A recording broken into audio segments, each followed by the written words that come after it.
Good, we named it. The first Golden Girls and Golden Palace podcast, and the first, to my knowledge, Golden Girls or Golden Palace podcast with black hosts. I'm Barrett. And I'm Kay. And today we have a very special guest joining us, the one and only Michelle. Would you like to tell the people what you do, where they can find you, anything at My all? name is Michelle Gorham. I'm straight out of Washington, D.C., in the metropolitan area. I have no blogs. I have no anything. I am just a straight Golden Girls fan. I have been watching the Golden Girls since 1985. Woo. Saw the premiere episode when I was 10 years old. But if you'd like to follow me for whatever reason, I can be found on Twitter and IG at Selfish Lover underscore 27. Are you a selfish lover? That if you want it. And or on Facebook at Michelle Gorham. That's Michelle Gorham, Gorham. Thank you. So are you indeed a selfish lover, or is that a stage name?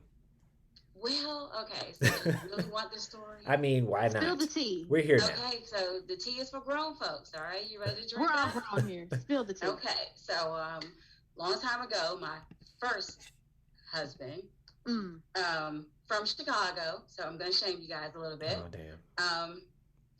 Oh God, this is a grown folks show, right? I Yep. can say this, right? So he liked me to perform certain acts on him. Oh. He wasn't circumcised. Oh. So I didn't like to do so. And so one day out of frustration, he called me a selfish lover. He said, "Oh my God, you're such a selfish lover." And I just took that and ran with it. I said, "Okay." As you should. All of these years later, I like the dedication.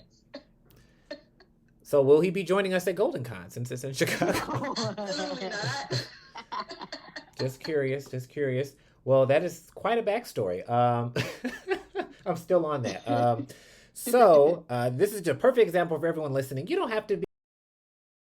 You mentioned that you're recently divorced, and I thought, this would be a good topic because I was thinking about this anyway, so it's perfect. The relationship between Dorothy and Stan as a divorced couple, because I was looking at a clip from the second episode, I think, where we first meet Stan, and Dorothy gives this long speech of goodbye, Stanley. And then, as we all know, we see him a million fucking times throughout the rest of the show, including on Golden Palace. So as I don't want to say expert, but, as the reference point here, how do you feel about how their relationship is handled as a divorced couple throughout the show? Well, that's the thing about it. The timeline for the show, we are introduced to Stan's character even in the first episode when Rose says, so I heard about your divorce and, I'm so sorry for you. I'll come and, draw you a bubble bath and come sing Kumbaya to you. You know, that's taken back. Like, no one wants to think about it. When you get a divorce, you're trying to move on. So, like, even when I proposed talking about the episode, because we have tax day right around the corner, when you divorce someone, you want to move on and keep forward. But marriage and joining your life and trying to uncouple, you still end up dealing with garbage and baggage. As Stan brought, that baggage, literally their tax records in a garbage bag to the table to try to sort out everything. You still end up having to do that stuff even years later. And that's what you see in the Golden Girls. In fact, in the entire series, like you say, as it spilled over into the next series, into the Golden Palace, there's just this complicated relationship that you have when you couple with someone, and even when you try to uncouple. So, like we talked about earlier, I think that Stan is the fifth Golden Girl. He replaced the fancy man when they kind of wrote him out of the pilot. Stan became that guy that stood in as the golden guy because he, think about it. Stan was divorcing. They were divorced. Stan and Dorothy were divorced. Stan married Chrissy, then got divorced from Chrissy. Then Stan wants to marry Dorothy again. Okay. Then Dorothy wants to marry Stan again and tries to break up his third marriage. Then they almost get married. Like, there's always this character. It's almost like the show centered around, really, if you think about it, the dynamics of Dorothy's family. We see so much more of Dorothy's family throughout that entire series. Then we really see Rose's family. Then we really see, because we see Dorothy and her relationship with her mom every day throughout the entire series. we see Dorothy's relationship with her ex-husband periodically throughout the series. There's always some mention of him, whether he's in character or just being talked about. We always see just something. And so even the dialogue with the relationship with the girls, okay, first they're supportive. You know, they're very caring and empathetic towards Dorothy in the first two seasons. Then they start digging in her. They Yeah. start really digging in her, you know, Dragging like her. I mean, like dragging the crap out of her. When the Yeah. first thing they like in that episode in the audit, you know, Blanche says, you know, if anybody doesn't get a date, Dorothy, it'll probably be you. You know, they Mm-hmm. really start Rude. dragging her. Like not only, you know, Blanche at one point in some episode, she says, um, you know, no man would actually willingly leave me. You know, he'd have to die to leave me. Where she's digging into Dorothy saying, because you got divorced. You know, there's Mm-hmm. always some mention about Dorothy's relationship with Stan. So I think that it was always prevalent, and I think that that was purposeful because it made good comedy. Because at that time, you know, you think about women in their 40s, 50s, and 60s. You know, they were dealing with, what do we do to find ourselves recently single, whether we're widowed or divorced, and how do we go on about life? And that was a pivotal part in that show. How do you go on? So, it was interesting that Stan was the golden guy, and good, bad, or in between, Stan was actually kind of likable. I didn't You know, like him. huh? You don't You like didn't like I Stan? him? didn't. No, I didn't like him. I You No. mean, tried. I didn't like him as a husband, but I feel like he made that character more likable than he could have been. Because if you look down, at paper, everything about him, you write it down, he sounds like a real jackass. But he On paper. he has kind of a the A little bit personality of an that's kind of endearing likable, quality. kind of like you feel sorry for him a little bit. Um, Mm-hmm. and I just feel like so much of her character was around the fact that she was divorced. Like they always talked Mm-hmm. about her, and even in the description for the show, oh, divorced substitute teacher. They don't say widowed Rose or widowed Blanche. Like they don't really talk about their husbands like that. Well, they talk about their husband, but they don't talk about being widowed that much. As where she always talks about being divorced and talking about Stanley. And even when she's not there, like on Golden Palace, they're still talking about her getting dumped and stuff. It's like, why is that her character trait? The fact that she got left by this man after 38 years of marriage. 38 years of marriage. I've Okay, and you think about how that storyline, kind of creeps into other all girl comedy sets, like even on, if you remember, on what is that, Sex in the City, where Carrie gets dumped by the Post-it note. No, You I didn't remember know that that. by Spoiler alert, I didn't know. oops, my 20 bad. years too late, I guess. Okay, so there's a part in the storyline in the Golden Girls where you know Dorothy is recounting that she had to find out she's getting divorced because the lawyer called and told her, like, my Damn. my, my 38 years that I put in this marriage, and I find out I'm getting divorced and left by She you should have because beat some his scumball ass. is calling me on the phone and Mm-hmm. telling me about it. I forgot about that, that's how she found out. And now that you're mentioning it, when I think of all the similar shows to Golden Girls, there is always somebody getting dumped. Like Maxine was obsessed with the fact that she got dumped by her boyfriend on Living Single, on Designing Women. In the first Mm-hmm. episode, Suzanne is dating Mary Jo's ex-husband. Like, why is that just the thing? Like, with women, groups of women, oh, you're always gonna have somebody divorced and their husband treated them like crap. Was that a thing like back then? It's a It's thing a now too. thing. Shit. So But I think it's different now because women are more empowered now. I would like to think, because oh, maybe it's me. is I would that is think that women are so? more empowered now that they don't have to, be all sad that they're getting divorced. I'm happy that I'm also getting divorced, and I'm happy about that. Y'all keep that energy So over there. I just got married, but Marriage so is I great. Marriage is wonderful, but if has to it be with the doesn't right work, you person. have more exactly. If it's not working out, you have more options now. Like I feel oh, you like, absolutely have more options. yeah. And so like okay, so I have been in several long-term relationships. I have been divorced twice, actually, almost three times, but divorced twice. And even my first time, I got married at like 19 years old, and that lasted about 7 years. And just walking away from that one, um, and that's what I was talking about, the taxes thing.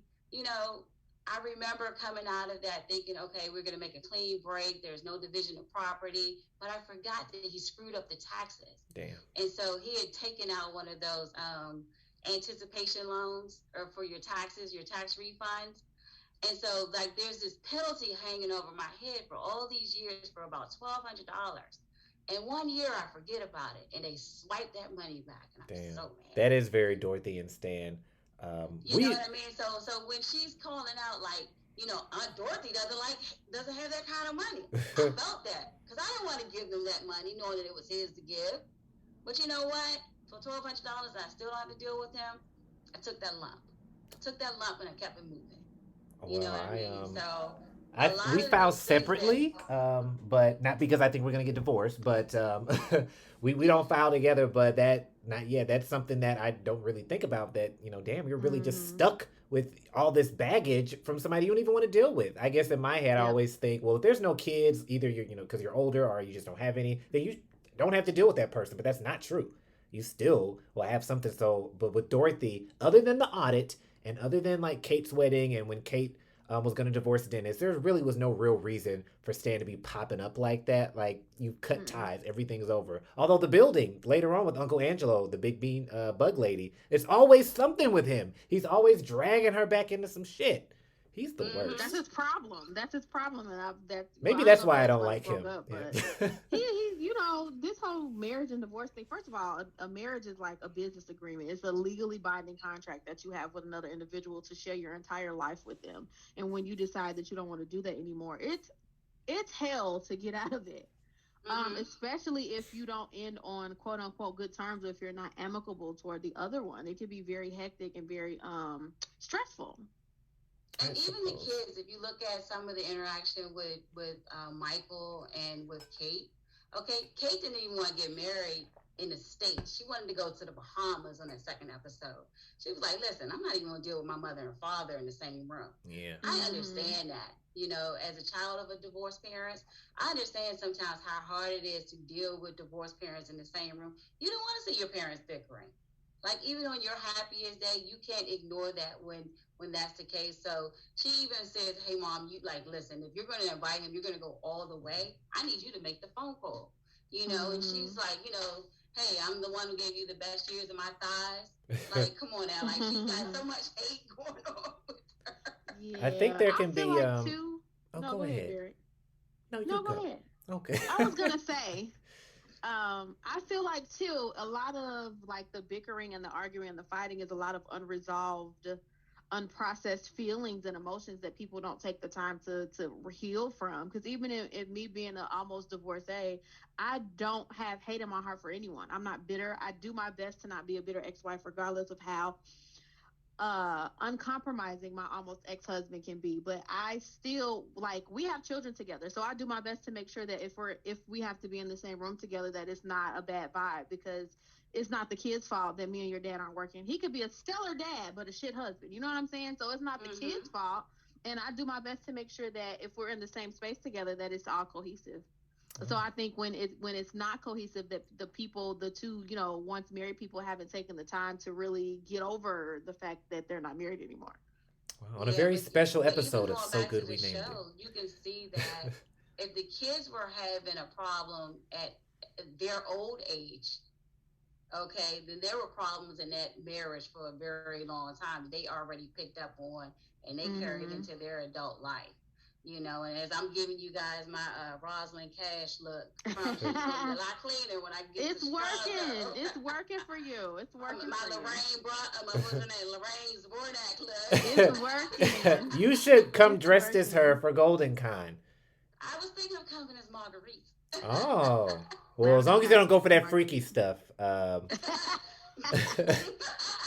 I think that for me, their relationship as a divorced couple is not realistic to me, and I don't want to assume, but I think you're black. Am I correct?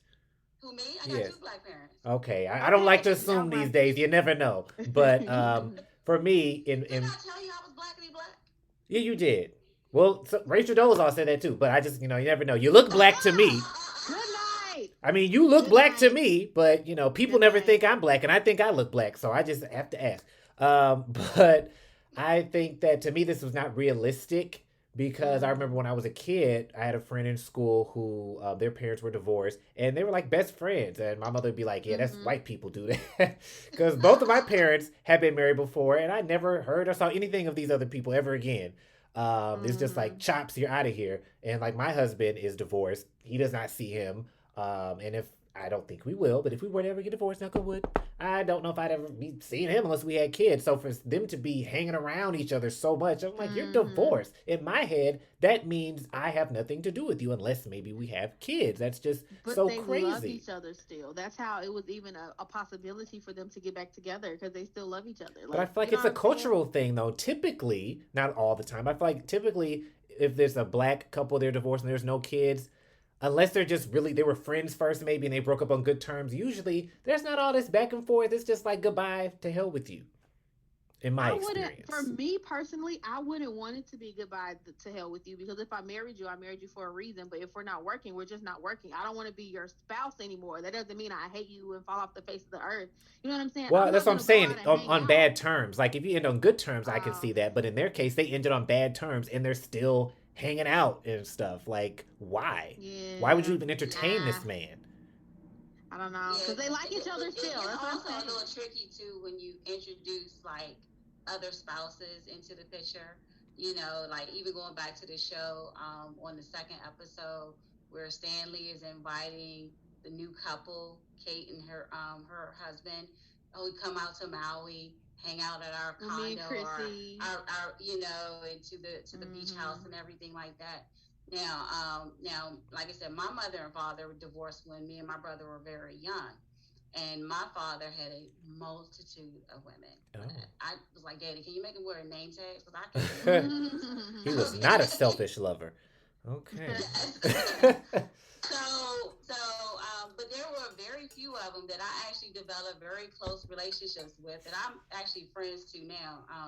My father recently passed away about 2 months ago, Oh, two sorry to hear three that. months ago Condolences. actually, and these women are still loving on me to this day. You know what I mean? Like we've had relationships and friendships all the way through these times. So Mm-hmm. the dynamic on the show I think was well written. I think when they wrote out that guy off the first episode and they decided to replace him with Sophia, they still knew that they needed a male character, but they knew that they didn't want a male character to always be there. Mm-hmm. Like Stan had to be a hint of a character and show it when he did, just to stir the mix up a little bit and bring some comedy to it. Mm-hmm. And it worked well. It I did. think it worked I, well. I, I liked it, but I guess I mean I'm not an expert, but I always looked at it as an unrealistic portrayal of divorce. But from what you all are saying, that's realistic. He would still be coming over and all that. No, no, I don't know about So all that. If we ended on bad terms, I like even with me being resolved in myself, I don't want to hang out with you because you Right. Oh, left we're me. not hanging out. No, no. No, we're not hanging out. Especially if I can't even afford to live by myself. I got to live with Mm-mm. three other broads. And my Exactly. mother lived with us too. Like, come on now. Like, the setup's Mm-mm. not real. The setup's like something's Mm-mm. wrong. Is that the cat? either it's a home Right? invasion or one of the cats. Are they Hopefully, it's one of fighting? the cats. Okay. So Yeah, because you're really calm if it's a home invasion. well, In my y'all are neighborhood, here. I don't know what you can do from over there, but what at am least I you'll know what doing happened. on the other side of this computer? As long as they don't take my mother's jewels, I'm gonna be Oh okay. God! Did you Uh, hide them in the freezer in the ice bucket? I did. But I guess for me, I just felt like Dorothy deserved better. Like, why tolerate this shit that he's That's doing? what I'm Like, if saying. she was That's cussing his ass out every time, fine. But she would, like that one time she didn't go on a date because Stanley needs somebody to talk to. Who gives a shit? baby. That's not my problem. That's Like, I not my That's don't. not my problem. problem. She really That's the Oh, coddled that was him. unrealistic also was part. that the episode that she also convinced Blanche to go on a date with her Yes, and because then she got got jealous. jealous. She got super jealous when Blanche kept going out with her. Like you can't have your cake and eat it too. Because she still liked him. She was still in love with the man. She still loved him. She really did Yes, she still adore did. him and still love him. I just felt like, and that might have been a self esteem issue for her Maybe so. I mean, if you're getting because you dragged think every day about, by your she roommates. was head over heels with a married guy. Like she was willing to sacrifice herself for a married guy. You know what I mean? Mm-hmm. And then still have that conflict of, wait a minute, I was the other woman. I know what you're doing to your wife. And then even when Glenn Mm-hmm. O'Brien came back, hey, he comes back 4 years later. She's like, we're totally different people. But then he's still lying to his now ex-wife about her there in the apartment. Which Mm-hmm. I know you always ranking on sex and everything, but that set looked like it came from good times. Now tell me if it It didn't. did kind of look like the Evans. Maybe he was living in the projects. I don't know. He was on a budget, He was but living in Southwest Miami, I guess. I guess yeah, she did kind of have low self esteem, even though she tried to present like, "Oh, I'm a confident woman." I wasn't really buying it a lot of the times. But again, if you're being dragged by your friends, dragged by your mother, your husband leaves you, like that can beat you down. Poor And allow you to Dorothy. just accept anything, and allow you. And so, another thing that I looked at this show is that Stanley was relentless. Like he had no friends. Like you never saw Right. him with any male friends. He was Like pathetic. where was his compadres? Like he never. If you think about it, the only friend he ever mentioned was the attorney. Remember when he got rich? Hmm. And he had the attorney friend, and this is the same guy that tried to get them to sign a prenuptial agreement, and she hit him in the head Mm-hmm. with it. Yeah, that worked out well. Some friend, and then Ted, his little brother. Mm-hmm. But they even said they were like, "Why His don't you brother. go hang out with somebody?" I don't remember the context, but they did say something like, "Why don't you go with your friends?" And he's like, "I don't have any," and that's sad. That He's is he's a sad. That is pathetic sad. So he individual. decided to move from Hawaii back to Miami. And I never understood how all of them ended up in Miami. We saw kind of the backstory as to how Rose got to Miami, why she decided to leave St. Olaf in Wisconsin because the winters were too hard, the farm was too hard. She's Hmm. getting up there in age. She wants a little bit of a lighter life and everything. That makes sense. But how is it that Dorothy ends up in Miami? No, And that Sophia. part of the story and Sophia never got really Like explained. you brought her We here never just to got put her in a shown. home, apparently. And then why did Blanche live there? Because that's not where she raised her kids. Because when Rebecca came, she's like, "Oh, I've always loved your home." So you moved to Miami with your husband and bought this big ass 4-bedroom house just for you all. I need more explanation. Susan Harris, are you listening? We would like to know. We would Prequel. like to, inquiring minds would like to know. But I feel like now that you mentioned, or we're talking about her self esteem, I feel like Blanche also had a lot of self esteem issues with who she dated, but Rose and Sophia didn't. Rose and Sophia, they were not just going to take any old guy. They, Mm-mm. expected, even if some of the guys were crappy, like Mr. Terrific or Buzz Mm-hmm. or the guy with the eyebrows, even if they Mm-hmm. weren't the best, they weren't, it wasn't a hit to her self esteem. She wasn't lowering her standards. She genuinely liked those guys and genuinely wanted to be with them. And I think that we could learn a lot from Rose in the romance department. She's the only one that got a man that stayed longer than 2 episodes. Yeah, Mm-hmm. yeah, yeah. Now, Miles. I mean, I he's can't stand trash, Miles. but Okay, cause what? And then Miles disappointed us. Even though he he did. was written out because he had to go to another show and do some work somewhere else. I guess they were paying better money somewhere else on They another didn't have to station. do that. They could have had him But they Right. do trashed something. him. They dogged his character. Like they shouldn't have done him that way. Like I would have had him just die. Like Just have Rose sleep with him and give him Electric a heart chair. attack. Electric chair. some people were on there. Was it Miss Claxton or was it Frida Yeah, Claxton? Frida Claxton. Frida Claxton. Who else did they kill off? They killed off a lot of the people. what was his name? The And, Cuban guy. Al Beatty, they killed him. Oh, Al Um, Baby, Bed of Roses. and Um, look at you, what was the episode Cuban titles. guy's name? Remember the Cuban guy with the white? He Oh slept yeah, with like the women in Fidel, suits. Santo Fidel. Domingo, I think. Fidel. Fidel. Um, Yeah. and then of course Big Daddy, R.I.P.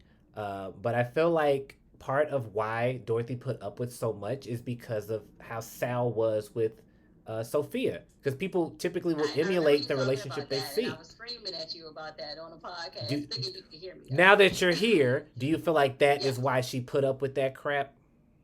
Okay, so I'm looking at thinking about those flashback episodes where you see the interaction between Sophia and Sal and some of the things. I I think that Sal was probably not as the smartest person. Okay, but there was Hmm. almost like Sophia had to humble herself a little bit because back then, a woman couldn't do but so much by Mm-hmm. herself. So she had to have at least a man to get out of that village, like she said, to get to America, to get to another level in life. And even if she was leading, but she had to push a man ahead of her, Sal was it. And who knows? Maybe Sal didn't die of natural causes. Dorothy had probably ended that. I But Sal mean, wasn't cheating. he He did almost almost cheat. cheated. We talked about Right. that. Almost. Almost. Sal Almost wasn't cheated with cheating. somebody almost like her. And that was when she was pregnant with Phil. And then, he ruined the pizza knish business. Like when I was on, did my little spot on Enough Wicker, I just talked about how they all kind of just, settled in many ways. Maybe not as much Rose, but they just, I felt like it was a sign of the times, I like think you Rose said. is the only one that really truly married for love. Blanche married for money. Let's just Yeah. be real. She was a gold digger. She Blanche was in it for loved the pennies. George. Huh? Blanche Rose, loved George. she She loved did, George, but but she she loved his loved coins George's potential. because he was a Okay, lawyer. because remember she sashayed over to She George, loved him.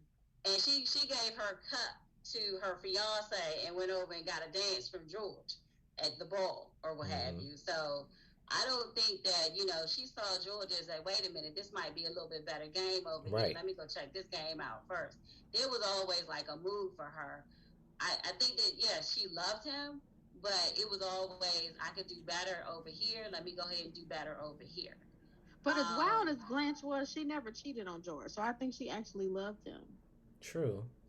That is odd Because that you we've would, never heard of her cheating on because she him. was so sexually liberated prior to him, Yeah. and then you stay mhm. married for decades without doing Yeah. anything with anybody else, and then you immediately, when the paramedics came, go back to that. Um, I guess she was just making up for lost time. I'm like, was Granted, these she? weren't men who were pillars of society. I guess so. Like, was she just waiting to do something with somebody else, or she just really needed it, and she's like, well, he's not here, so just got to do I I don't know. something. I think Blanche uses her dates and her sexual fluidity to like feel better about herself in certain Yeah. aspects because I don't think she really thinks she's this as much as she puts on to be this absolute, badass. I don't think she's that in her internals, which is oh why no. she's with so many men all the And that's time. why she got jealous of Dorothy at the Rusty Anchor because Dorothy was getting the attention. And I think Dorothy has the potential. If Dorothy had not been beaten down by society, had Sal By as a her father, mom. Stan as a husband, shitty kids, I feel like she could have really, done something with her life. And, not that being a your substitute teacher isn't great, putting down the cones for driver's ed, but I feel like a lot of that held her back and a lot of that influenced why she had the demeanor that she did later in life because she just was like, Mm. I can't take anymore. So I guess that's why they married her off. I feel like to like make up for it. Like, yeah, we treated you like crap, but we're gonna let you marry Leslie Nielsen to make up for it with a toilet paper roll Mm, dress. And I think that at the end, terrible choice. I've read that and I've seen that plenty of times where they said that to give her a good send off, give her character, and also be Arthur as a woman, and as an actress, they wanted to give her a great send off. And I mean, that last episode they hammed it up. I mean, they Mm-hmm. hammed it up. It's to me, it still cracks me up. I mean, I go to the Golden Girls like when things are going wrong or things are not going great. This is what I watch to just because I'm just gonna say it like this. I need to know what these bitches doing every time I see them. I need to know what they're doing, and I find it funny because the humor is great, the writing was good, and it's still poignant. Like some of the things that they talk about homelessness, AIDS, homosexuality, a lot of the things that they hit on are still poignant today. Mm-hmm. They still make good sense today. They don't. I don't think that they got any of those points of when they took serious subject matters. I don't think they got those subject matters wrong. Now, when they talk about hey, that pat a little butt, that pat somebody on the ass, Mm-hmm. that's sexual harassment. Yeah. Like some things, we frown upon now, but when they dealt with some of the serious subject matter, they did get it right. But for as far as Dorothy is concerned, I really do wish they kind of modded her up just a little bit. Yeah. Gave her because if you Yeah. go Ma back and didn't ever take no watch shit. Maud, huh? Ma did not Mhm. take Oh no shit. no, No, no, no, Maud no. didn't. Not Maud. They'd have modded her up just a little bit, but I think that was the catch all for that show. They wanted her so far away from Maud that that that when you transition, for those who watched Maud in the 70s, they didn't want to see Maud again. Mm-hmm. So they had to make her like a bipolar opposite. Yeah. Especially with Rue being on the show, because B. Arthur even said, I'm not going to do, Maud and Vivian meet Sue Ann Niven. So I guess they did need to change it. I do think she was the most like her previous character as opposed to everybody else. But she also did a show for a season called Amanda's. And on that show, she was still very much Dorothy. She was like a Dorothy Maud hybrid. I don't know if you guys have seen it. It's on YouTube, but I feel like she was the perfect mix of both, to where she was still reading everybody left and right, but she was not as harsh as Maud, and she was a little softer like Dorothy, but she was more confident. She wasn't this lonely woman because her husband had died on this show. And she had a lot of people were trying to get her. Jerry Stiller was in an episode like begging her to go out with him. So I feel like there should have been more of that. I feel like that maybe would have balanced out the Dorothy bashing if there were more times where guys really wanted her, because it was kind of rare. It was like, ooh, an episode where somebody wants Dorothy. It's not, a common thing, which probably plays into why she put up with Stan so much, because nobody else is coming, so might as well deal with his ass.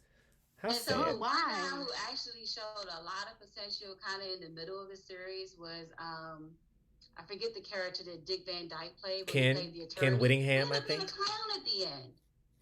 I mean, she could have dealt with that. He was okay besides that. And she lied. She's like, oh, I thought it was the clown thing, but it's not. No, it is. It's the clown thing. And the guy that... You don't think she loved him? I think... I think she liked him. I think she did, but she was too proud to be seen with the clown. Now, Rose should have dated him. What's his face? Rose was excited. Rose was like, bitch, if you don't want him, I'll take him. Right, because she was with Mr. Terrific's ass. But who's the guy that she couldn't ever go out with because Sophia was always tagging along? What was his name? And Mom Makes Three. I want to say Richard, maybe? Who's Barry Glick? The one she has to be svelte for Barry. He's off camera. We never saw him, but he ended up being gay. Remember? Oh yeah. He ended up, yeah. We heard about him, but he ended up being gay. He was a fancy man. Friends or something like that. Yeah. I can't picture. When I picture him, I picture Elliot Made. But basically that was the only guy. Elliot is the one who was hitting on everybody. Right. The guy with in Mom Makes Three, he's the only one that she really had a good relationship with and no issue. The only issue was Sophia. And then at the end of the episode, Sophia's like, well, see you later. I'm going out with my friends. I'm like, damn, Dorothy, pick up the phone, call him, tell him to come back. Like, that's the one guy. And they never continued that. It was almost like they had this absence of, okay, we're not going to serialize any of these relationships. They're just going to be one-hit wonders or what have you. Even the ones that we really thought. Since we did say that we were going to talk about the audit. Yes. With Taizan. I do want to call out just an honorable mention because you said the tax guy in a couple episodes back. Brother of the Scout. I'm going to mention his name. His name was Richard Penn, who played Mr. Murray. He also played in Inspector Gadget in 1999, and also in Dr. Dolittle. But do you remember his haircut? So when Stan walks into the office and he says, "Paisan." Yes. Yeah. Okay. So what was that with their haircut? Like that was pre everybody cutting their hair off. Like once you start losing your hairline. It was very George Jefferson. Everybody had the George Jefferson, right? Okay. Yeah. Yeah. Shout out to him. I was going back through some pictures and looking at like some old pictures of my dad, thinking, oh, this is when you start losing your hair, and this is when you decided it wasn't cool. When he was a brother of the Scout.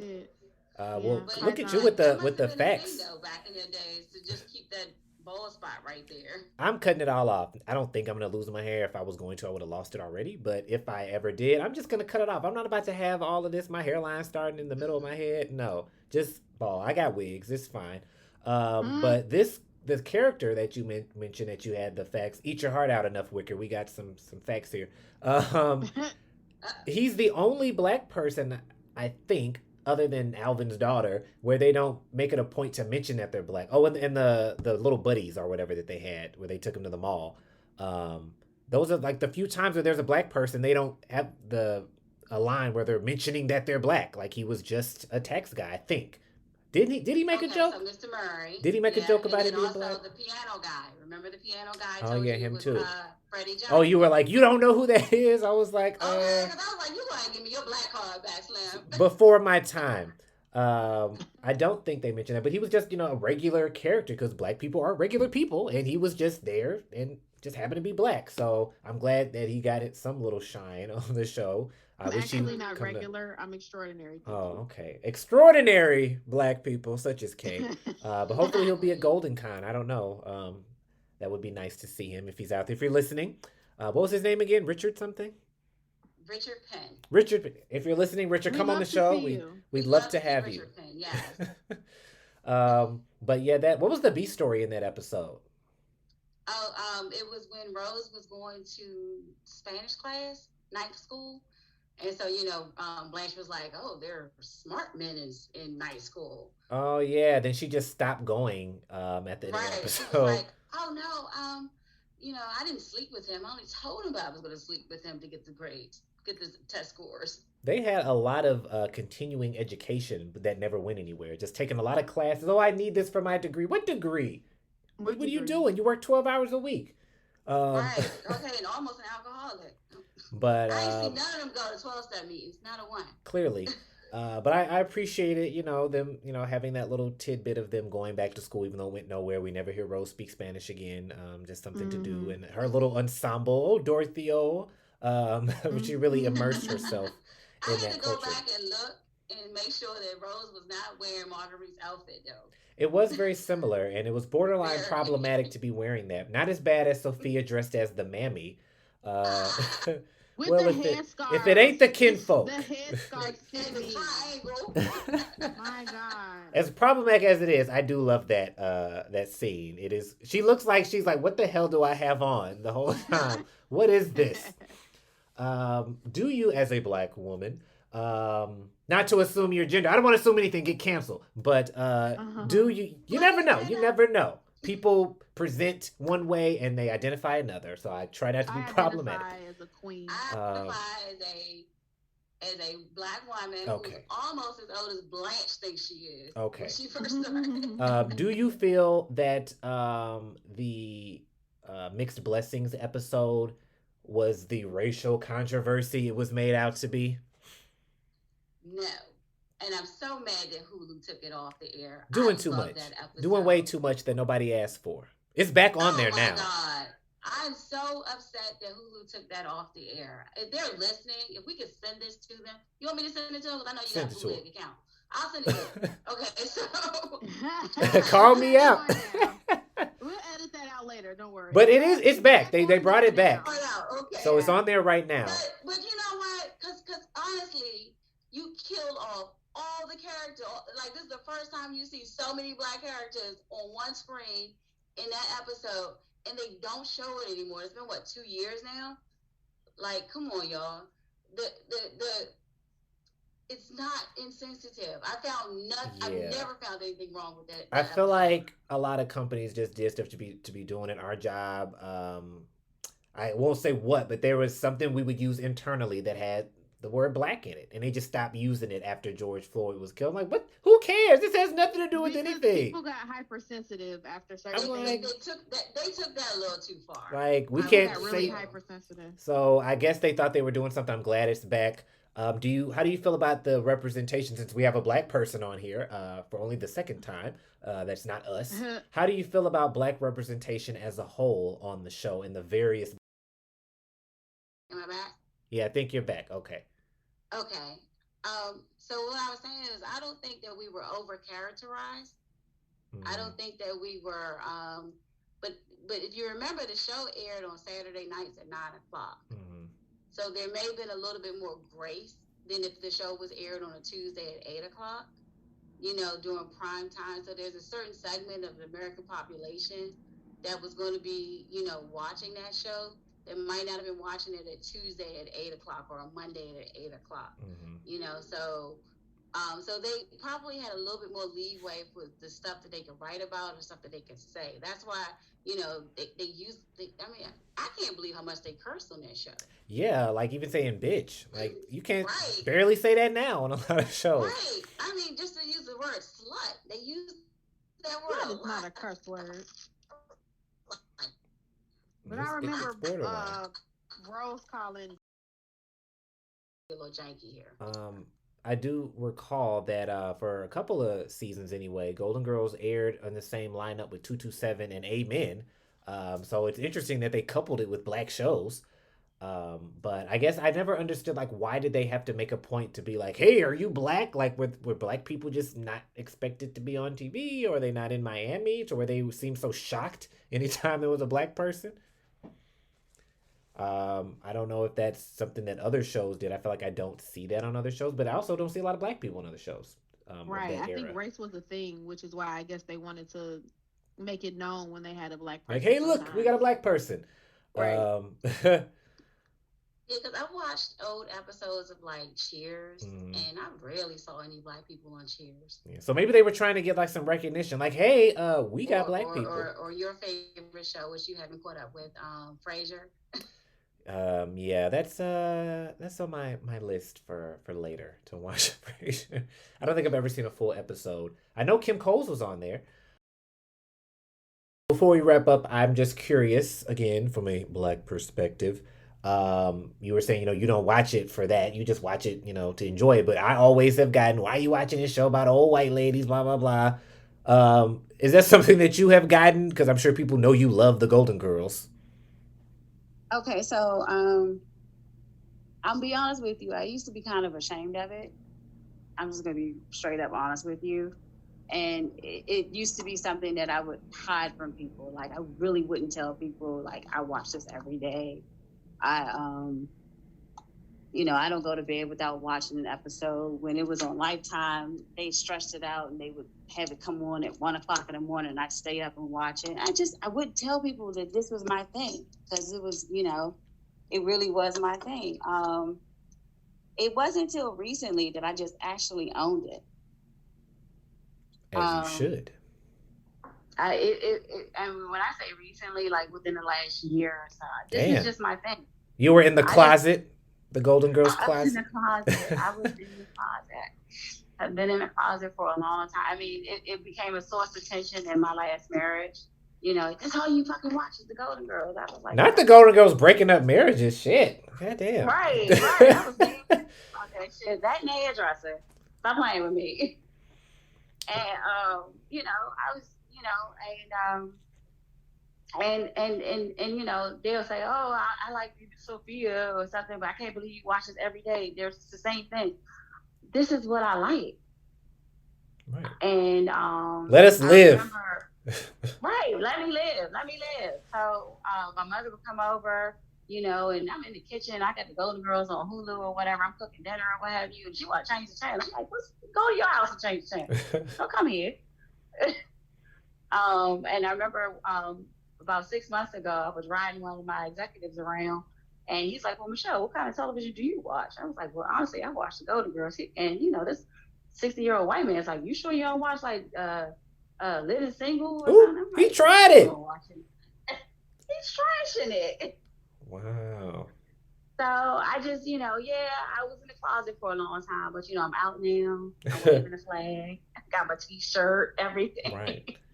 Well, I saw Goldencon. I don't know how and when it popped up. I made a decision that I was going. I didn't need anybody to go with me, so I'll be out there by myself. What you be with my people? I'm good. welcome.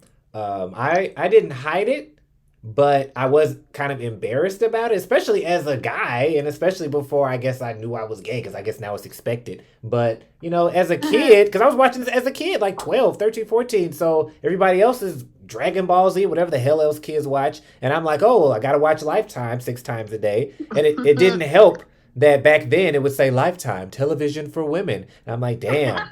So, Right. being black just made it even more weird. Like I always felt kind of ashamed, which is sad. We should not have to feel ashamed for liking a damn sitcom.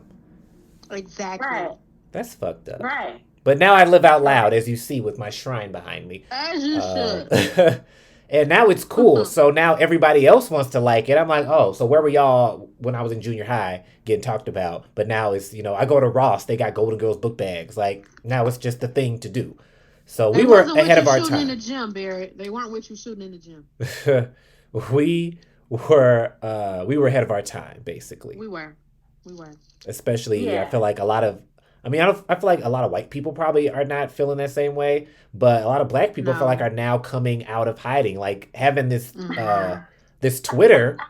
I see so many black people interacting with me, and I don't know why I'm shocked. I'm like, oh, a black person likes the show. I mean, I'm black, I like it, but for whatever reason, you don't really see that. They're not present. So, I had you on here, and then I think I had Katrina, and I have other people that I interact with that I'm trying to get on here because I want people to see that people who like the Golden Girls come in all, shades and ages and everything, but specifically, black people like the fucking Golden Girls. Look at the guy that did the Golden Girls Gospel or whatever, Aaron. Oh, my stars. Oh yeah.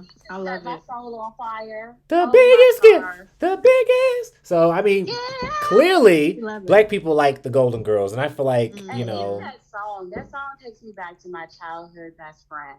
Like every year on her birthday, I would call her and sing that song to her. Oh, okay, because thank you for being a friend. I would sing that song to her, and I can't sing because I'm not singing it to you. Dang. But I was talking to Zach, who's over Goldencon, and they are, going to have something that we may be a part of with someone else who's black, and just to talk about that, I don't want to say taboo, but the thing that exists of black people feeling. As I always say, each and every episode, thank you for being. You know what? See, this is why our people cannot prosper. That's exactly why.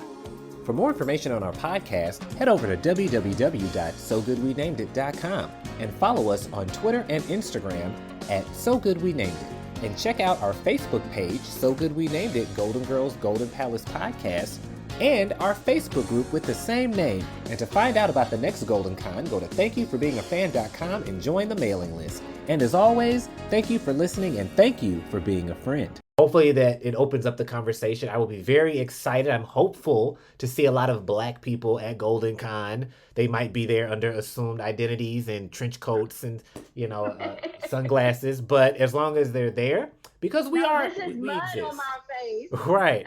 We're not really black. But I think that, Golden Girls, to wrap it up, is just a show that anyone can relate to. You don't have to be an old white lady to like it. Anybody can find it funny because funny is funny. And, they're friends. They care about each other. They're a family. And, it's a hell of a show. Like Vanna White's autobiography is a hell of a book. It's a good time. It's a good time. It is. So I guess we'll let you go. We've been talking like 3 hours, but we've been talking 3 hours because we just did another show. Well, I can't wait to meet you guys in person. It's going to be fun. I want to have some type of meetup. I don't know what kind or how, but I want all the who's who and even the who's that of the Golden Girls, fan base to have some type of meetup because who knows when, this will happen again, hopefully every year. So I'm very excited. We'll have to, organize that. And we'll see you, as we said in our last episode, anybody listening, don't run up on us, because we might be, we're from Chicago, but now, come up and just say hi. But, just give us a fair warning.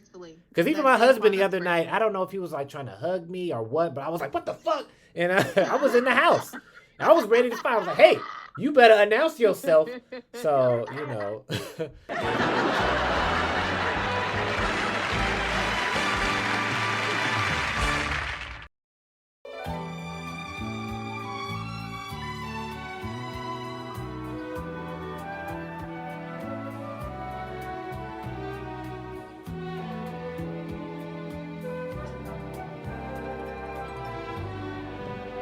hello and welcome to So Good We Named It, the first Golden Girls and Golden Palace podcast, and the first, to my knowledge, Golden Girls or Golden Palace podcast with black hosts, straight from Goldencon. And yeah, we're going to keep saying that for like the next year. I'm Barrett. And I'm Kay. And today we have a very extra special two guests with us.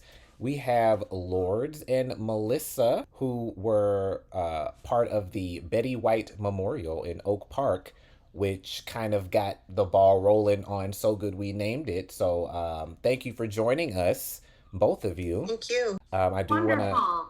give our listeners a little backstory of how I feel like, we're kind of connected and how you helped the podcast happen. Without you, we'd be nothing. If we ever get an award, I'll be sure to come thank on. you.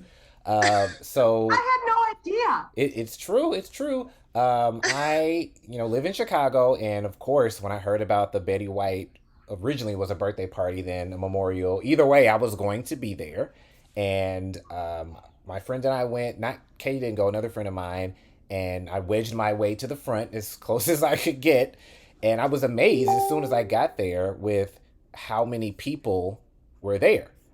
I love Betty, and I know that a lot of people do, but I didn't think it would be like that because it was freezing that day, and they had streets blocked off, and it was just really really great. So Matt was there, not Matt. I don't know where I got Matt from. Zach was there, and Zach, was part of creating Goldencon, and I thought at the time I was like, oh, maybe he's over this because he seems so official, and I didn't know till later that you just asked him to speak.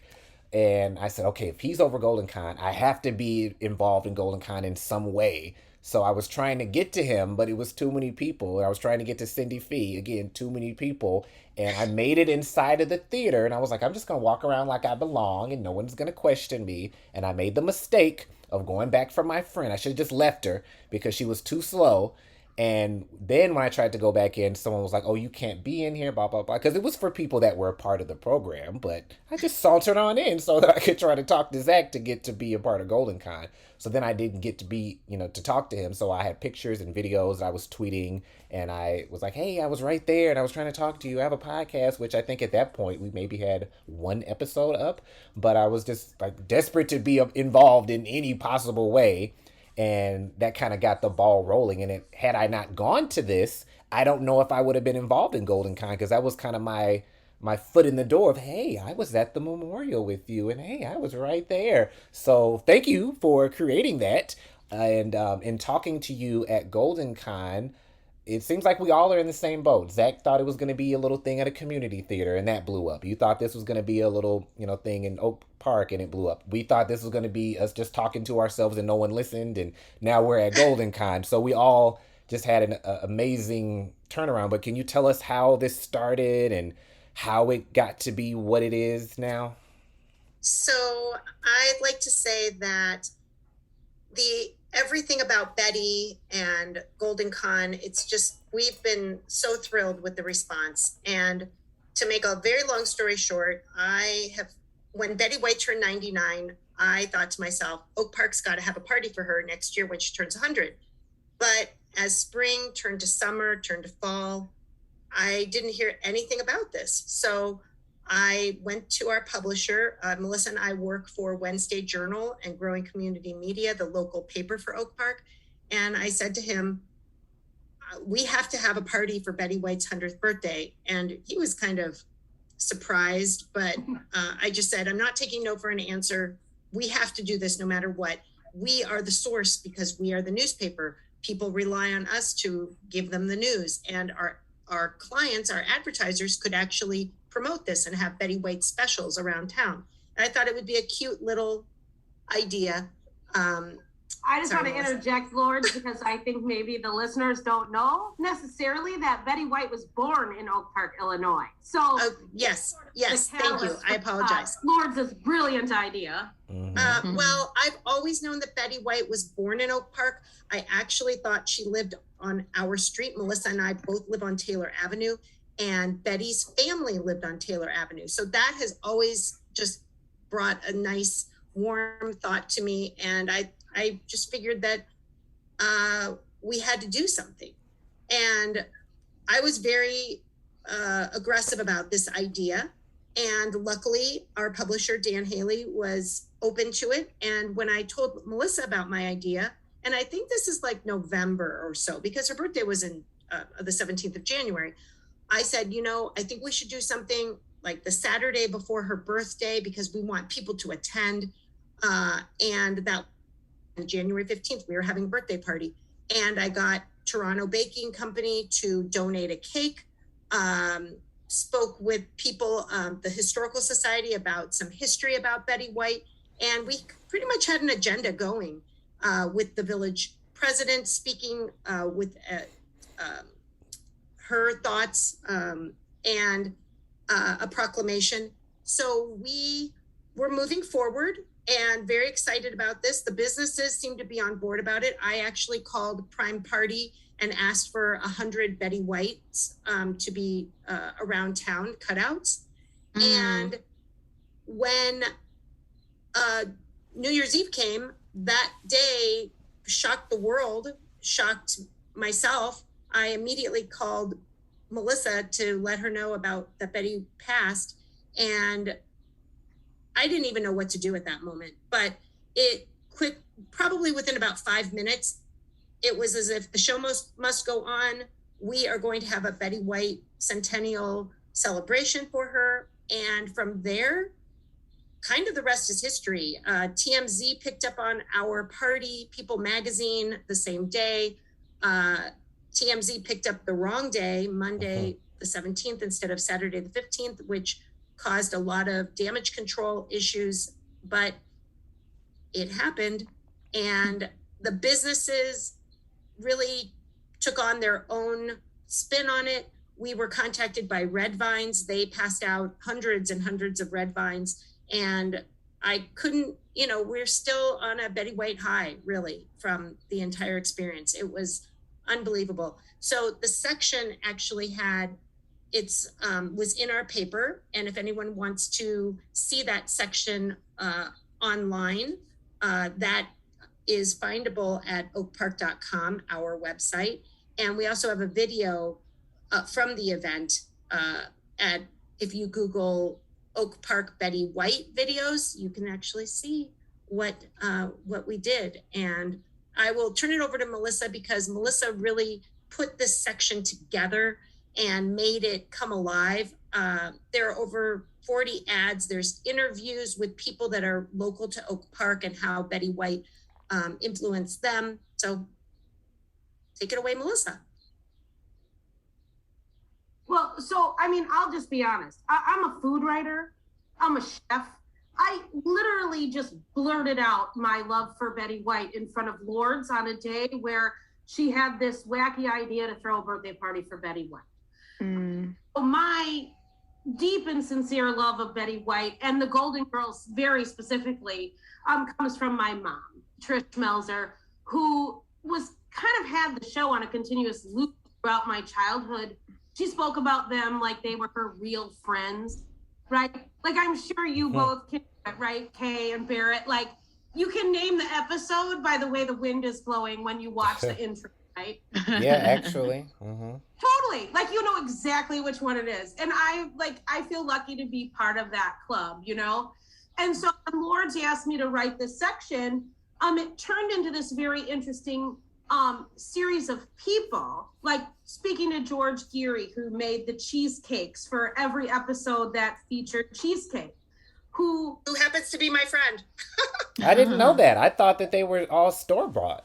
You teaching me something. No, it was super interesting because George, he has a culinary background, worked with Disney, and is totally this infectious, gregarious guy who shared the recipe for the cheesecake. So if you look for the section online or at oakpark.com, you'll be able to get his recipe that he used. And he actually was the advocate for the use of cheesecake on the Golden Girls versus something, say, like chocolate cake, because they're easily replicable. And I learned that he made 7 cheesecakes for every episode that featured cheesecake on the Golden Girls. There were always 7 cheesecakes in the refrigerator. So that newspaper that you're holding up, I have 2 copies. One I took from that day, along with the red vines, which are both in my Golden Girl shrine, and the sign that I pulled over and grabbed and put in my car and sped off. Like I was, robbing a bank or something, because I was like, I gotta get something from this for my shrine, not realizing that after that, I saw a bunch of people walking down the street with them, but I didn't know. I was like, well, I gotta have one. So had I known, I would have taken one of those too. But I've never opened that newspaper. I don't really open any of my books or magazines because I'm like, oh, I'll have a wrinkle. I could rip it. So I didn't know that was in there all the time I've had it because I don't look at them. I don't want to mess them up. But I guess since I have two, I suppose I can open one of them so that I can actually see the recipe and all of that. I would recommend opening it up because there's also an interview in there with Kelly Schumann, who was on Hot in Cleveland with Betty White and John Mahoney, who Lourdes can speak to the fact that Kelly Schumann, who was on Superstore, she Oh, worked, yeah. she She's a good she worked friend, at, and she worked at the Journal. right. So that was a nice connection to Betty White. So we were able to interview her. She was also on with John Mahoney, who is also an Oak Parker. Kathy Griffin sent a video in, which we highlighted this section, who is another Oak Parker who is very close with Betty White. And then, of course, the great Cindy Fee is a River Forest resident. So I was able to make a podcast with her and share a story about her singing Thank You for Being a Friend that has now become the soundtrack to every Golden Girls fans, sort of friendship theme song. Wow, I feel like who isn't from Oak Park? Even we just recorded an episode about the episode with Jean the lesbian, and that actress is also from Oak Park. Lois Nettleson, I think, is her name. I wish I was from Oak Park. I fell out of the loop now, but I do go every now and then. Not too late. You can come now. There's room now. You can come now. There's room now. I do visit. I try to go at least a couple times a year, even if it's just to go to the downtown area. I went to the library out there once, and I feel like even though she didn't grow up there, it's a very like Betty White-esque type area. It's just like a little wholesome, like something you'd see on TV, like Dennis the Menace or Leave It to Beaver, like that type of feel, which I think is associated with Betty, so it seems very fitting. So Betty lived in Oak Park until she was almost 2 years old, but her father's sister, husband, and parents lived in Oak Park for decades. So Betty would come back and visit Oak Park. And in the letter that she wrote to this historical society, she made it very clear that she tells people that she is from Oak Park and not from Chicago. So we still feel like she's she's part of us, and we always want to celebrate her. And we feel very fortunate that we put this together. It was extreme pressure because we are a very small company, but it happened.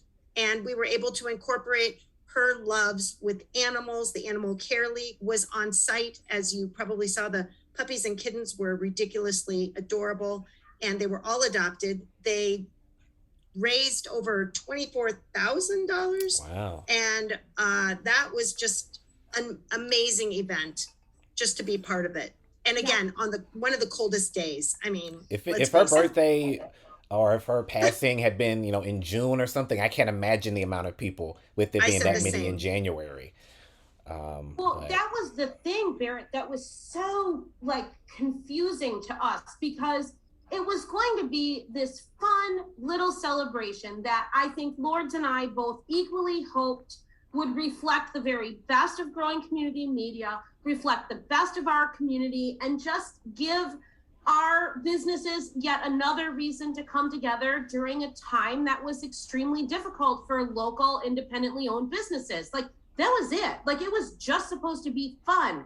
And I mean, in between doing that podcast with Cindy Fee and finding out that Betty White had died, there were 2 days. We had no time to do anything other than do the best that we could to honor Betty White's legacy. And there was this tremendous amount of grief that came out of people, sadness and surprise that somebody who is 99 years old still felt like she was taken from us too quickly. I mean, that's the legacy of Betty White, right? You can be here that long and it's still not enough. And all of a sudden, all that energy, thank you TMZ, thank you People Magazine, got dumped right on our laps. I mean, I think, Lourdes, you were fielding international phone calls. I was. The British press, every news station, we were on the nightly news. It was, and because our event was prior to her actual birthday, that also gave us a lot of recognition and publicity. Betty knew that we were having this party. We had touched base with her agent, Jeff, prior to the party. So we did feel like we were doing our best to honor her. And that felt really good to know that. And the businesses stepped up. They had such clever ideas to market Betty. I don't know if you saw the Betty White, the Stay Golden cookies that were at Sugar Fix, a bakery. I might have driven by there on my way out. I think I did see that. There were Betty White cocktails at Cucina Paradiso and Tres Sorrel. There was her favorite meal, hot dog, French fries, and a Coke at Mickey's. And then there was a Betty White mocha right next door at Wise Cup, right next to the theater. So the businesses had fun with it, and that's what we wanted to do. You know, we wanted the businesses to celebrate Betty, and for residents and anyone visiting, anyone that loved Betty, to come to our event. Well, this sounds like a movie, like planning this huge party for somebody's birthday, and then they die, and then you still have to do it. Who's gonna play you when someone writes this script? Because I feel like this would make a really great film. Because it just doesn't even sound believable that all this happened so quickly, and you wouldn't have known. Like, from behind the scenes, it looked very well thought out and organized for months and months. Same with Goldencon, and people probably think that about our show, but a lot of this, I guess, the spirit of Betty just guided us through, and we were able to do it. Everyone wanted to be a part of it. Really, they did. The balloons, the signage, the Lake Theater location, that was very, very important to us. We were asked to switch the location kind of at the last minute because Lake Street is such a busy street. They didn't want to close it down, but we were very firm that we wanted it at that theater. And that's kind of the vision I always had for it, that it would, that would be the perfect place to celebrate Betty in Oak Park. And then as a result, like, our local police department was very gentle in their approach about closing the street, reading the crowd size. We had 99 house balloons and Alpha Lit coming in and like donating their lighting and balloons and flowers from Garland Flowers. We hardly had to ask for anything. People just started giving the best of themselves. And what ended up happening was this robust display that made a very, very cold day extremely warm. I mean, Don Harmon came out and spoke.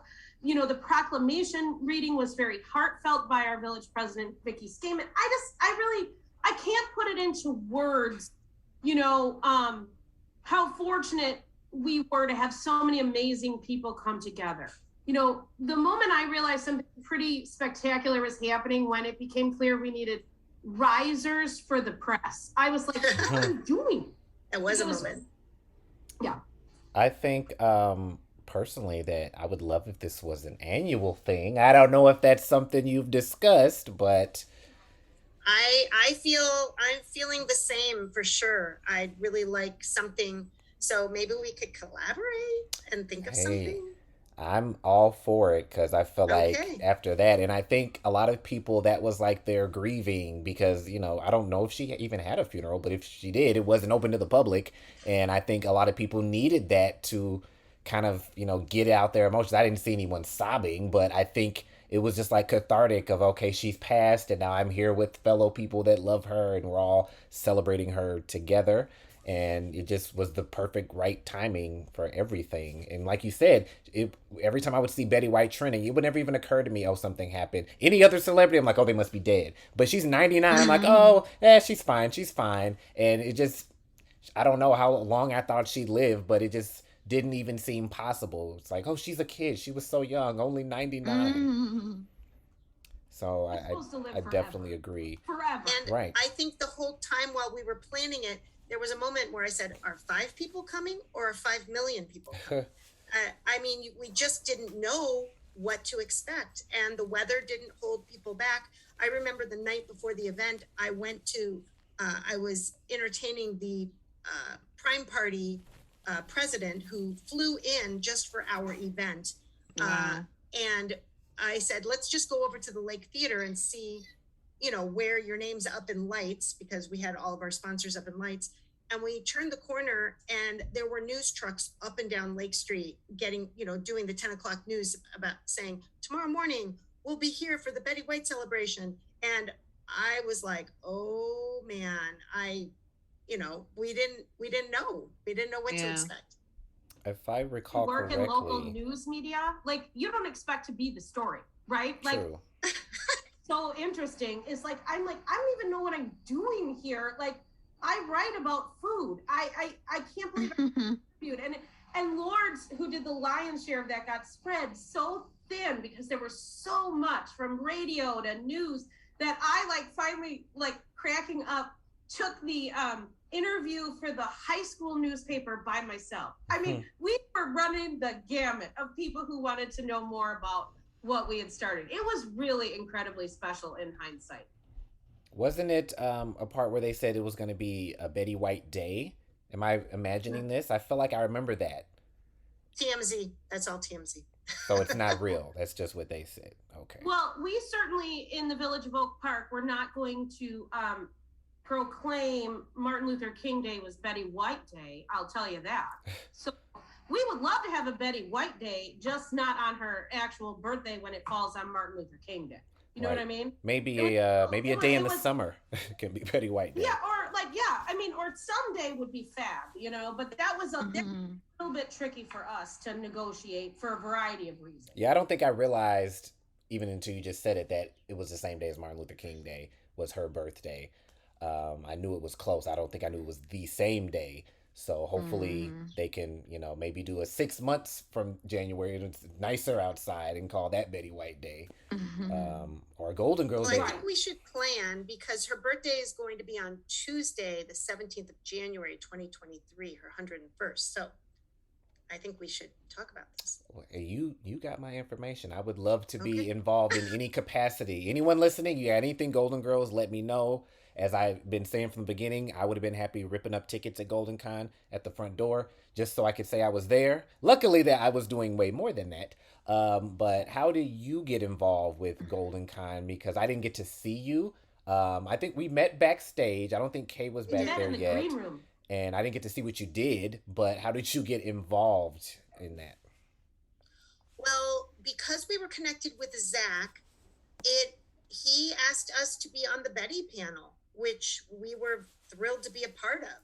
And that's how we got to meet you. And being on the Betty panel, it was wonderful, Melissa. I mean, we had a lot of fun. It was quite a day. I brought my mom, who I wrote about in the section. She had a wonderful time. She had a purse like Sophia's that she carried all day, but handing me things all day long that Sophia would have had in her purse. I finally got into the green room with Zach. I was like, I really need a garbage can. And well, just hand it to me. And I was like, seriously? I handed him Rolaids, a roll, and Brussels sprouts. And because these were all things, I guess, during the show, Sophia took out of her purse. So my mom was in her element that day. And so we were able to sit up there and, just sort of share our story, with people, pretty reputable people from the Golden Girls world, which was, it was a huge honor. Just a nice day for us to spend together. It was a nice, grace note on the end of a really interesting phase of our lives. Yeah, we got to host 5 different panels, so we missed a lot of other stuff. There were things that I didn't know happened until I saw the big finale video. And I'm like, when did this happen? Where was I? But I guess we were doing stuff, and part of why I kept staying in the green room when we had downtime is because so many people kept coming in and out, and I want to see everybody and see what's going on. I wouldn't have even known you were there had I not been in the green room camped out trying to, see who I could see in between our sets. So I felt the same way, that I was just glad to be there, and I was, excited to be a part of it. And, we were at the very first. So, we're in history. We're in there. And they're doing it again, right? It has not been officially announced. You can go to thankyouforbeingafan.com and sign up for the newsletter, but I think they want to do it because there's such a outcry for it. It's just a matter Yeah. of how, because this was huge, but next year will be way bigger. So they're probably trying to Mm-hmm. figure all that out. But I would like to assume, and I told him, Put me down for the next decade. I would like to, be a part of everything every year." And hopefully you all will be there. Did you get to walk around? Did you get to, be a tourist after your set? We did. We did. We loved it. Everything was so thoughtful, and we took advantage of lots of photo ops and the booths, everything. It Well, we was sat on the too couch. Did you much. sit on the couch? We did get to Yeah, sit on we the did. couch. It was an ordeal, but we did make it onto the couch, which I didn't Why even was know it an was there. ordeal? Because since we were talent, I had asked him prior, like, what do we, still need to pay for it just so I, make sure we get it. He's like, "Oh, no, it's fine. Everything's taken care of." So when we went over there, the guy was like, "You got to pay." And I'm like, "Well, I was told we don't have to pay." So we went and Yeah. got somebody that got us the pass so we could go back in line. I mean, I don't have a problem paying, but if I was told I don't have to, and they were like, "Well, we have to hold your camera and you have to pay us." It wasn't the guy over it, it was some side person. But we finally made it over there, and I didn't even realize until after I got up that it was the original couch with different cushions. So I felt like my butt didn't get to absorb enough Golden Girls because I thought it was a replica. But I didn't even know it was over there because there's so much going on. I kept finding new stuff. So I just saw this big wall and people lined up. I'm like, "Oh, I wonder what that is," not realizing the couch was there. But Oh yeah, you didn't know what you were in line for? That's I knew when I awesome. got in line, but I didn't know it was Oh, okay. there originally, Mm-hmm. because there was just so much. Like I'd never been to a convention really, and Melissa said me neither.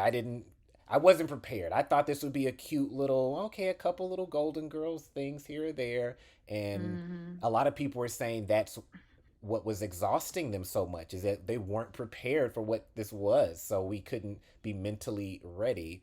Right. Unfortunately, a few of us did get COVID because we got too excited and stopped wearing masks. Way Um, too excited. Several Oh, people that I knew got it because I had my mask on at first, but then I was like, "Oh, I keep taking pictures and blah blah blah," and I said, "You know what? I bet I'm gonna get it." It was my first time I being officially diagnosed, and I was like, "I probably am gonna get it at Goldencon," and then I got sick, Wow. and I don't want to I say, did not get it at Goldencon. well, thank God you But I didn't. have it now. Oh We're damn. not in the same room, obviously, but yeah. But I don't want to say Aw. it's worth it because it's a deadly disease that has killed a million people. But if I was going to get it, I'm okay that that's where I got it because I still would have gone even though I'm still hacking up a lung every now and then. It was such an amazing experience that I was willing Once to in a take the lifetime. risk. And it was on me because I should have had my mask on.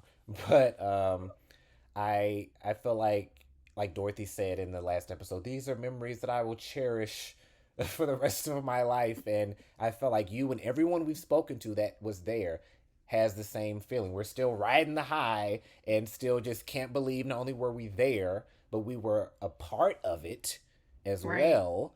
And I think if, our podcast, Golden Con, your birthday slash memorial event, if all these things were so great, are so great with us being unprepared, now that we're prepared, what the hell are we going to do next year? It's really going to be true. amazing. Now that we know what we're walking into.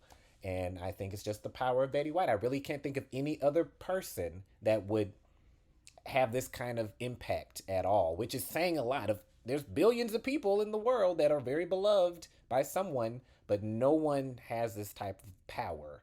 It's because she's from Oak Park, probably. But We think it's so. just, I don't know. It's hard to put into words. I don't get speechless very often, but I really, you were there.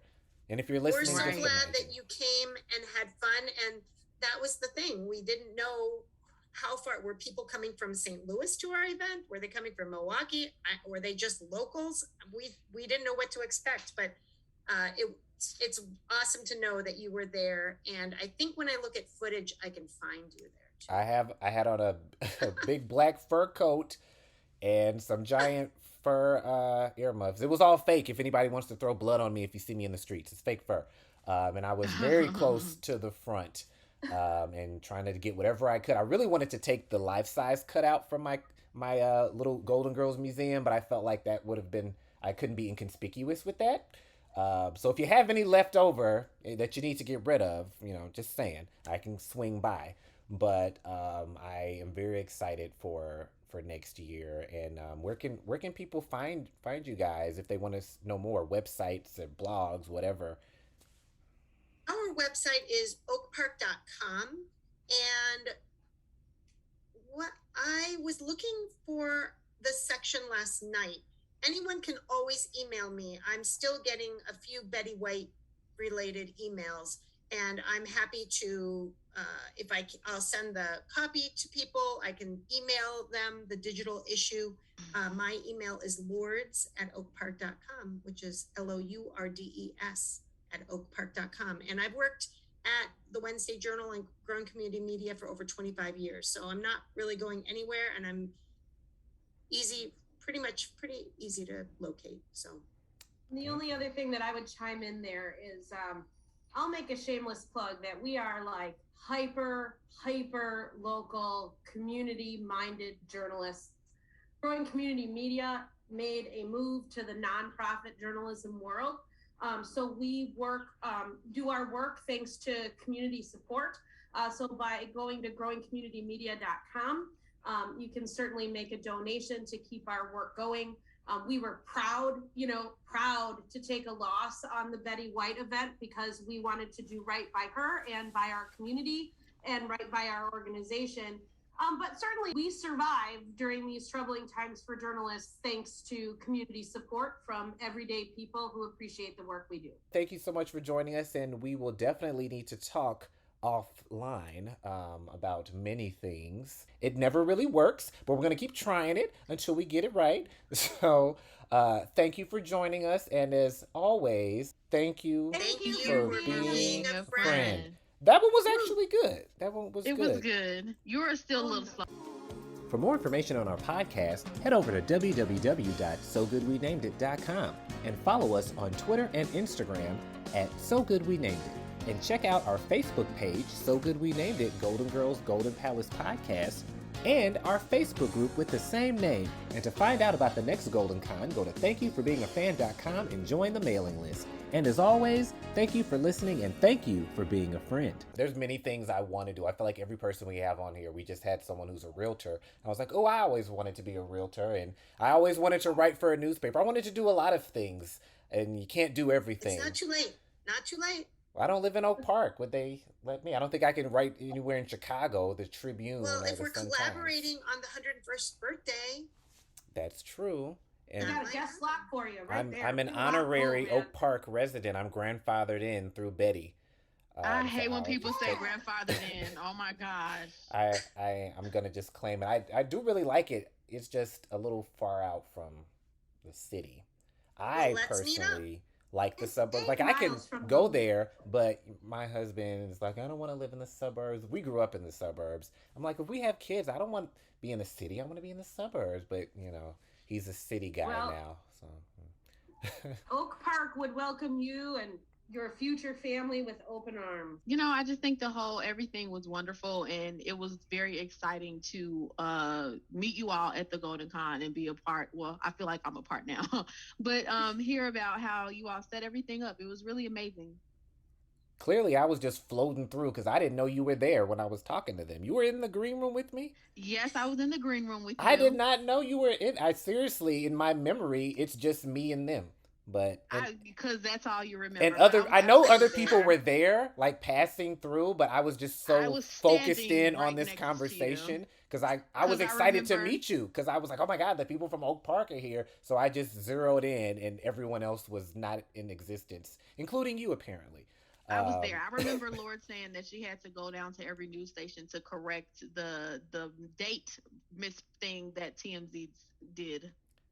Damn, I really was just in tunnel vision this entire weekend. I was just like... Oh, yes, I was present as you continue to steamroll me, but I digress. Well, that's good. I'm glad that you were there because I was like, oh, you didn't get to meet, but apparently you did. So great. And did, yeah. Wonderful. It was an overwhelming room, though. I will say that. It felt it was a lot of people. Everybody there was like one step away from Betty White. And so I was like having a fangirl moment. It's like, it was just, I was trying to keep it cool. Like, oh yeah, hey, what's up? When I'm really like, oh my God, oh my God. So I'm trying to just have casual conversations with people from inside of my television.